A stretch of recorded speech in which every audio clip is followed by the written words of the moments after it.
very much. Hey, we're in the kitchen this morning with our wise guy, Matt. World Cup's been on a lot of people's televisions over the last few weeks, probably on much fewer televisions as the weeks go on, now that the U.S. has been eliminated from the games. But when you're watching the sport being played, there's so much physics at work, especially when we see some of these shots where the ball just curves and bends almost miraculously, right. It's so dramatically. It's a really fun game to watch sometimes. And I mean, I actually grew up in Sweden, and so I played soccer when I was a little kid. Yeah. And if somebody had told me that you're going to move to a place where they throw this ball that isn't even round, I would have gone, chef, sure.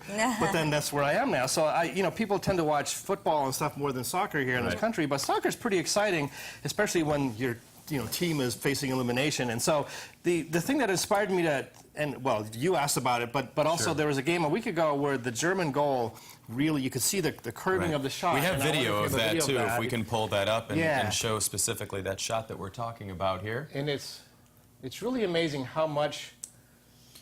So you can see it played out there, and then it's bent around Tim Howard, the U.S. keeper, and you can see it better in this replay here. It's just amazing how much that thing hooks. And Matt's kind of like, and this is a great perspective of it.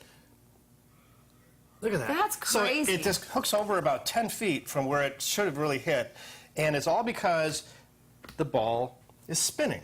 Sure. And I was thinking about this today, and there we go. And in soccer, in most sports where you either throw or kick a ball, the axis that the ball turns around is perpendicular to the way the ball moves. So a soccer ball, suppose it's moving, if we can zoom in a little bit on my finger here. There we go. So if you throw the ball this way, right, or you kick the ball this way, it spins like that. So if I'm playing baseball and I throw the ball is going to spin like this. Or if I kick it on one side of the ball, like in the soccer ball, it's going like that. Right. In the one sport where there's no curving that goes on, football, right, the ball is thrown, but it's spinning along the axis. It's going along the axis that it's spinning around. Okay, and so the difference between football and all these other sports where you have curving is that the axis of the spin is perpendicular to the way that the thing is moving. Sure. And the thing that's key about that is the way that the air behaves when it moves around the ball. So if the ball is moving forward like this, okay, and the ball is kind of spinning at the very same time, what happens is the air kind of gets stuck to the surface of the ball a little bit. So as the air moves around the back of the ball, it's deflected out to one side, and it's just like Newton's third law. If you're shooting air off in one direction, then there's a force that's pushing you in the other direction. So as the ball has air that's scooting off to one side, the ball curves in the other direction. Yeah. So the way that you can remember the direction that it's going to hook in, it's really easy to remember. If you're looking at the ball coming towards you, like this, if the ball is spinning this way, if the front of the ball, the direction is going, being the direction of my finger, if the front of that ball is turning this way, the direction that my finger's pointing, that's the way the ball curves. Sure. If it spins the other way, it spins in the other direction. Okay, so that makes sense. If we look at your soccer shoes that you brought in. Sure. So here's the soccer ball. I smelled something. There we go. And so if you look at these shoes, you just pointed this out. I think it's fantastic. It has these pads on here on the inside, so where your big toe is basically, where it gives you extra friction. So when you kick the ball with these shoes, it's going to make the ball spin that way. Yeah. Right? So if you give this thing a really hard kick with your right foot, it's going to make the ball spin this way as it moves towards the camera, so the ball is going to hook to the left. Okay? If you kick it with your other foot, you can get it to hook to the right. So are you good at this?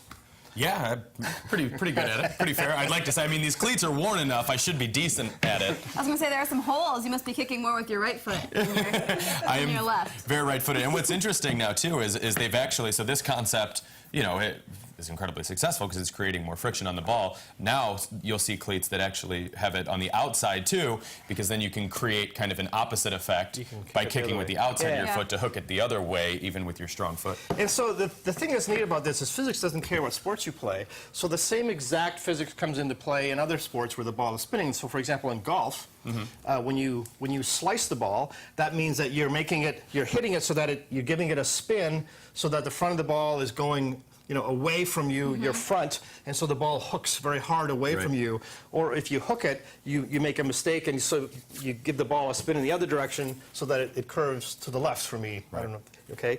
And the same is true if you're playing baseball. You throw a curveball by spinning the ball so that the front of the ball is moving either to the left or to the right, or in baseball, also down or up. So you can have you can give rise to the ball, or you can throw a sinker. So it's really interesting. There's a lot of physics involved in this stuff. And so actually we can try this. Sure. Okay, so I don't know if we have a camera here. Right at that one right there. Yeah, yeah. So here's just a little tiny ball that I'm going to throw. We'll pretend it's a soccer ball or a baseball, whatever you like. Okay. And I'm going to throw it toward the camera and spin it with my hand at the same time, if I can do this. Let's try this again. Oops. Watch out, Al. Well, we'll try it one more. You try it. Okay. I'm not very good. There we go. Oh, I threw Okay. it down. That was a sinker. That was a sinker. So we'll do this one more. Actually, there's a way that I can... I was like, yeah, get the tool. I have a gadget here that allows me to spin it really hard. It's just... Oh, there we go. So you can Yeah. see it really hook. And so if you want to play, it's something you can actually do at home. So you can play with soccer balls in your backyard. You can for sure spin them by kicking them. But if you just have a very light ball like this one or a Nerf ball, you can throw it yourself. Spin it as hard as you can, and you'll be able to see it curve very easily. Okay, Al. Yeah. Low and away. We're not showing off our skills very well here on the morning show. Oh, God. You gotta put the shoes Lost in on. the lights. All the Lost in magic the comes from wearing the boots. So before we are done, can I say something? Absolutely. Today, July 2nd, is my dad's birthday. And he's Okay. 80 years Happy old today. birthday. 80 years old. How about it? And they live down in Phoenix, Arizona. He's in amazing shape. He hikes the Grand Canyons. He's in way better shape than I am at the age of 80. So I'm hoping I can hang in there and be as good as he is. So anyways. All What right. about him throwing the curveballs? Oh, I'm sure he's probably a soccer player. I'm sure there we go. All right, Matt Sullivan joining Whoa, us on nice the morning one.